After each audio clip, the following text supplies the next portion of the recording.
আমার চ্যানেলে তোমাদের সবাইকে স্বাগত জানাই। তোমরা নিশ্চয়ই ভালো আছো। যাই হোক, আমরা এখন আবার একটি ভিডিও নিয়ে এসেছি তোমাদের সামনে, ত্রিকোণমিতির অঙ্কগুলি। তার মধ্যে একটি অঙ্ক আমি বোর্ডে তুলেছি, ওপরে তিনটে সূত্র আমাদের দেওয়া আছে এখানে। sin square theta plus cos square theta সমান 1 plus tan square theta equal sec square theta, 1 plus cot square theta equal cosec square theta. এই sin square theta plus cos square theta 1টাকে আমরা এইভাবে ভেঙে নিতে পারি 1 minus sin square theta equal cos square theta. তো যাই হোক, এখন আমরা যে অঙ্কটা করব সেই অঙ্কটা আমি বোর্ডে লিখে নিয়েছি। যদি x সমান a sin থিটা এবং y সমান b tan থিটা হয়, তাহলে প্রমাণ করি যে a square by x square minus b square by y square সমান 1। তো যাই হোক, আমাদের প্রথম যেটা রয়েছে দেখো, আমরা এটা লিখছি x সমান a sin থিটা। আমাদের উদ্দেশ্য কি? আমাদের অঙ্কটা দেখো এখানে রয়েছে a square by x square minus b square by y square. তাহলে a by x b by y। তাহলে এই অঙ্কটা যেটা লিখেছি আমি, এই অঙ্কটাতেও আমাকে a বাই x এর মানটা নির্ণয় করতে হবে। তো a বাই x এর মানটা যে নির্ণয় করব, সেই মানটা নির্ণয় করার জন্য আমি কিভাবে লিখব? প্রথমত এটা a সাইনের সঙ্গে কি অবস্থায় আছে? গুণ। তাহলে আমি এই জায়গাটা কি করলাম? x বাই a সমান সমান সাইন থিটা, অর্থাৎ এটা গুণ ছিল, কি আসলো? ভাগে আসলো। বেশ, এবার আমার উদ্দেশ্য কিন্তু a বাই x এ নিয়ে যাওয়া। তার জন্য আমি কি করব?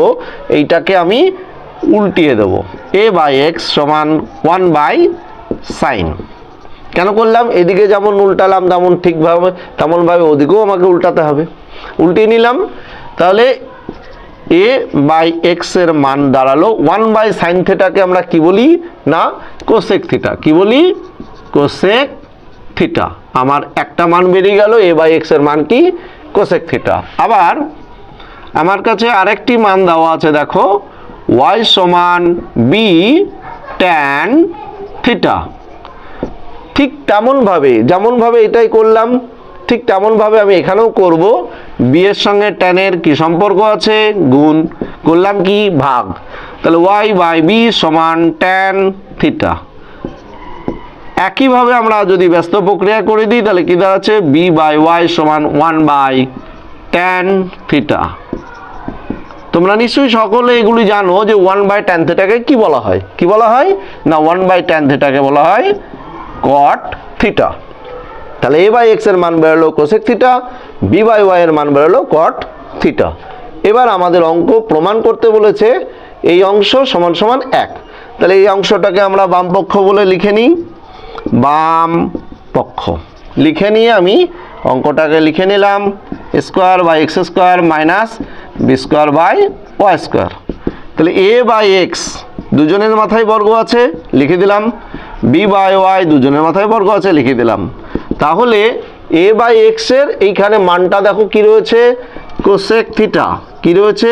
Cosec theta. তাহলে কোসেকের মাথায় স্কোয়ার হলো।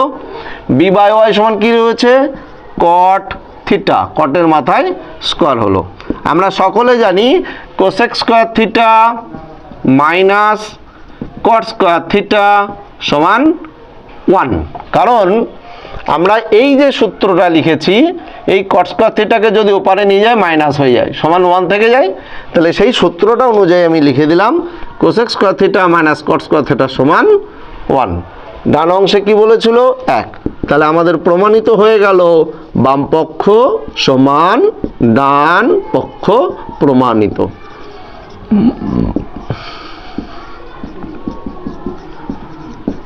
প্রমাণিত করে দিলাম। এইভাবে আমরা যদি চিন্তা করি যে অঙ্কটায় কি চাইছে আর আমি কিভাবে বের করব, তাহলে কিন্তু খুব সহজেই আমরা যে কোনো অঙ্ককে সমাধান কিন্তু করতে পারবো। কেমন? আমাদের পরবর্তী প্রশ্ন, sine theta plus sine square theta সমান 1 হয়, তাহলে প্রমাণ করি যে কস square theta plus cos 4 theta সমান 1। তো আমরা এই অংশটাকে লিখে নিলাম। আমাদের যে মানটা রয়েছে sine theta plus sine square theta সমান 1, এই অঙ্কটাকে আমরা কি লিখতে পারি? বা সাইন স্কোয়ার থিটাকে আমি ওই পারে পাঠিয়ে দেবো, অর্থাৎ পক্ষান্তর করব 1 মাইনাস সাইন স্কোয়ার থিটা। তাহলে কি দাঁড়ালো, সাইন থিটা সমান 1 মাইনাস সাইন স্কোয়ার থিটাকে কী বলা হয় বলো তো তোমরা? এই দেখো, সাইন 1 মাইনাস সাইন স্কোয়ার থিটাকে বলা হয় কস স্কোয়ার থিটা। তাহলে আমি এই জায়গাটায় লিখে দিলাম কস স্কোয়ার থিটা। তাহলে সাইন থিটা সমান কত না কস স্কোয়ার থিটা, আমি মানটা বের করে নিলাম। এবার আমার যে মূল অঙ্ক যেটা প্রমাণ করব বামপক্ষ সমান ডানপক্ষ, আমি সেই অঙ্কটাকে লিখে নিচ্ছি। বামপক্ষ cos square theta plus cos 4 theta, এটাকে আমরা কস স্কোয়ার থিটা রেখে দিলাম। কস 4 থিটা যেটা রয়েছে আমরা সেটাকে এইভাবে লিখলাম কস স্কোয়ার তার হোল স্কোয়ার পাশে থিটা, কস স্কোয়ার থিটা সমান এইটাকে আমি কি লিখতে পারি, কস স্কোয়ারের জায়গায় সাইন থিটা, কি লিখতে পারি সাইন থিটা। এই দেখো কস স্কোয়ার থিটা সমান কি বলো তো সাইন থিটা। তাহলে এই কস স্কোয়ারের জায়গায় কি লিখেছি সাইন, তাহলে সাইন লিখে মাথায় স্কোয়ার দিলে লিখলাম। তাহলে কি দাঁড়ালো কস square theta plus sine square theta. আমরা সবাই জানি কস square theta plus sine square theta সমান কত, দেখো কত রয়েছে বলো তো 1। তাহলে আমরা এখানে 1 লিখে দিলাম, বুঝতে পেরেছো? তাহলে বাম পক্ষ সমান ডান পক্ষ হয়ে গেল আমাদের প্রমাণিত। বাম পক্ষ সমান ডান পক্ষ প্রমাণিত। কেমন? এরপর আমরা পরবর্তী অঙ্কে চলে যাব। হ্যাঁ, পরবর্তী অঙ্ক sec square theta plus tan square theta সমান 13/12 হলে সেক 4 থিটা মাইনাস ট্যান 4 থিটার মান কত? তো এই অঙ্কটা করার জন্য আমরা এই অংশটাকেই পুরোটাকে লিখে নিলাম, সেক 4 থিটা মাইনাস ট্যান 4 থিটা সমান 1। তো এই জায়গাটাকেই আমরা কি করতে পারি, এই 4টাকে হোল স্কোয়ার করে তার হোল স্কোয়ার করে নিলাম। ট্যান 4কে আমরা ঠিক এমনভাবে ভাগ করে নিলাম। তাহলে কি দাঁড়ালো, আমরা এই সেক স্কোয়ারকে এ ভাবছি আর ট্যান স্কোয়ারকে বি ভাবছি। কারণ আমরা একটা জিনিস জানি যে সেক স্কোয়ারকে আমরা যদি এ মনে করি এবং ট্যান স্কোয়ারকে আমরা যদি বি মনে করি, তাহলে আমরা এই জায়গাটায় আমরা এ স্কোয়ার মাইনাস বি স্কোয়ার ভাবতে পারি।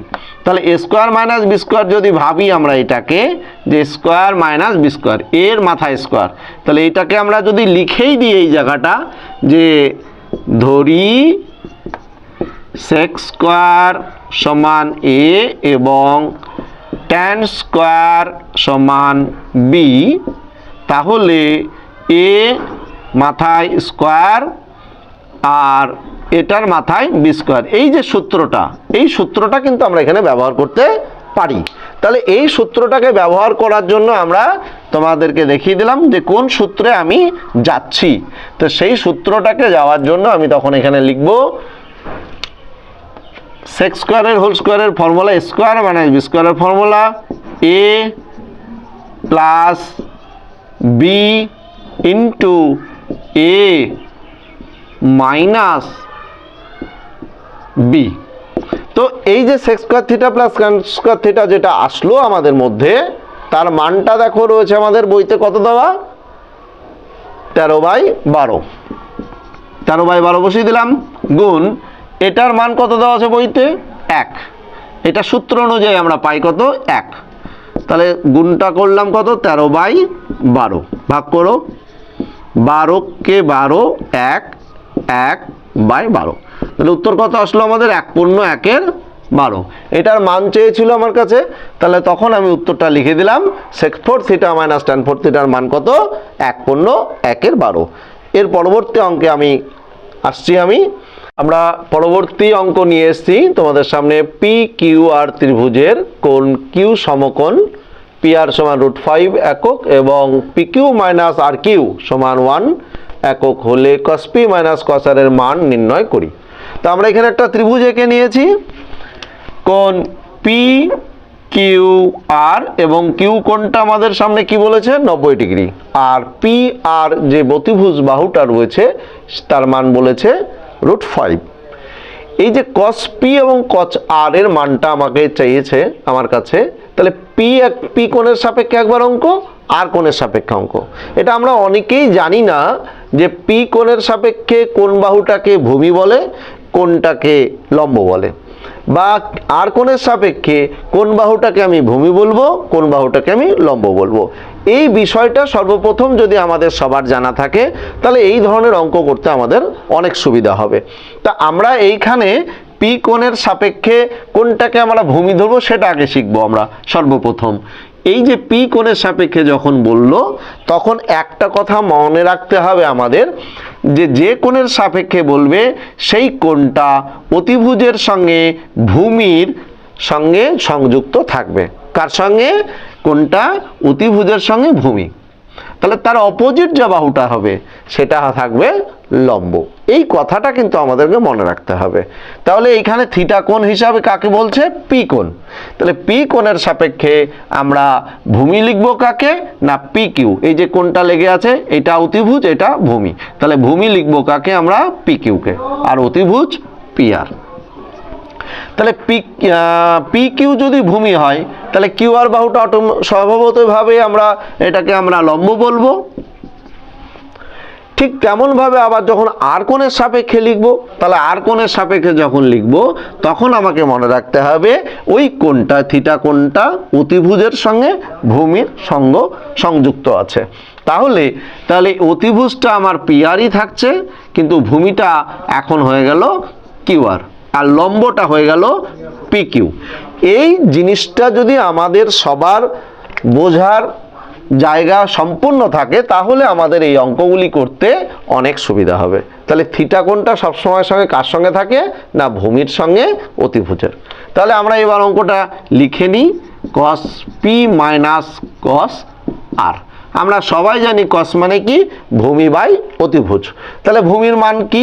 ভূমির মাপ বলেছে pq, p কোণের সাপেক্ষে ভূমি, আর অতিভুজ pr। এটা হলো cos p। আর cos r মানে কি? cos r মানে হচ্ছে ভূমি qr, কারণ r কোণের সাপেক্ষে ভূমি qr আর অতিভুজ pr। তাহলে cos p এবং cos r আমরা লিখে নিলাম। এখন আমরা pr দুজনকে যদি লসাগু টানি, তাহলে pr এখানে উপরে রইল কি? pr দিয়ে pr কে ভাগ করলে 1 দিয়ে pq কে গুণ যদি করি আমরা pq, pr দিয়ে ভাগ করলাম qr। এখন pq মাইনাস qr, এই যে দুজনের বিয়োগফল, এই দুজনের বিয়োগফলের মান দিয়েছে কত আমাকে? 1। আর pr এর মান বইতে কত দেওয়া আছে কোশ্চেনে? না √5। তাহলে আমাদের দেখো cos p minus cos r এর মান নির্ণয় করে ফেললাম কত? 1/√5। কেমন? পরবর্তী অঙ্ক এসেছি, দেখো cos theta plus sec theta সমান 2 হলে cos 11 থিটা প্লাস sec 11 থিটার মান নির্ণয় করি। তো এই অঙ্কটা করার জন্য আমরা কি করব? তোমাদের সামনে দেখো এই অংশটা তুলে নিচ্ছি। তাহলে এই অংশটা কি লেখা আছে আমার কাছে? cos theta plus sec theta সমান 2। আমরা সবাই জানি দেখো যে sec থিটা সমান 1/cos থিটা। তা আমরা এই জিনিসটা লিখে নিলাম, sec থিটা সমান 1/cos থিটা সমান 2। এখানে আমরা লসাগু টানলাম cos থিটা, এর নিচে দেখো কিছু নেই, তাহলে লসাগু যদি টানা যায়, তাহলে এই লবের সঙ্গে এই যে আমার লসাগুটা তৈরি হয়েছে, এটাকে পুরোটাকেই আমাকে কি করতে হয়? গুণ করে দিতে হয় cos স্কয়ার থিটা। এটা ভাগ করলে কত হয়? 1 সমান 2। তাহলে cos স্কয়ার থিটা প্লাস 1 সমান 2 cos থিটা। আমরা যদি এই অঙ্কটাকে এইভাবে সাজিয়ে নিই, 2 cos থিটা পক্ষান্তর করে আমি এপারে নিয়ে আসি, তাহলে -2 cos থিটা প্লাস 1 ইকুয়াল 0। আমরা সবাই জানি a square minus 2ab plus b square. এটাকে আমরা এখান থেকে এটা করতে পারি a মাইনাস b তার হোল স্কয়ার সমান 0। আবার এই যে হোল স্কয়ার রয়েছে, ওপারে আমরা 0 যদি বর্গমূল করে দিলাম, তাহলে কি দাঁড়ালো তোমাদের সামনে? দেখো 0 বর্গমূল কত বলো তো? 0। তাহলে এরপরে আমরা কি করলাম? -1টাকে আমরা ওপারে নিয়ে গেলাম, তাহলে cos থিটার মান কত বেরোলো? 1। ঠিক তেমনি ভাবে আমি আবার এটা লিখতে পারি যে 1/sec sec থিটা সমান 1, অর্থাৎ sec থিটা সমানও কত দাঁড়ায় 1। তাহলে cos থিটা সমান যেমন 1 হয়, sec থিটা তেমন sec থিটার মানও কিন্তু 1 হয়। এবার আমাদের মূল অঙ্কে চলে গেলাম। আমাদের অঙ্কটা কি না, cos 11 theta plus sec 11 theta. cos এর মান কত 1 প্লাস sec এর মান কত 1। এই যে 1 এর 11 পাওয়ার বারবার গুণ হচ্ছে 11 বার, অর্থাৎ বিজোড় বার গুণ করার সঙ্গে 1 কে যতবারই গুণ করি না কেন 1 হবে, এখানেও 1 হবে। তাহলে উত্তর কত হলো আমাদের 2। তাহলে cos 11 থিটা প্লাস sec 11 থিটার মান 2। এই অঙ্কগুলি আমি চেষ্টা করলাম তোমাদের সামনে সুন্দরভাবে তুলে দেওয়ার, এবং আমাকে যদি ভালো লাগে তোমাদের অবশ্যই আমার চ্যানেলকে সবাই সাবস্ক্রাইব করবে এবং অল নোটিফিকেশনে ক্লিক করে রাখবে, যাতে আমাদের সমস্ত ভিডিও আসার সঙ্গে সঙ্গে তোমরা দেখতে পাও। কেমন?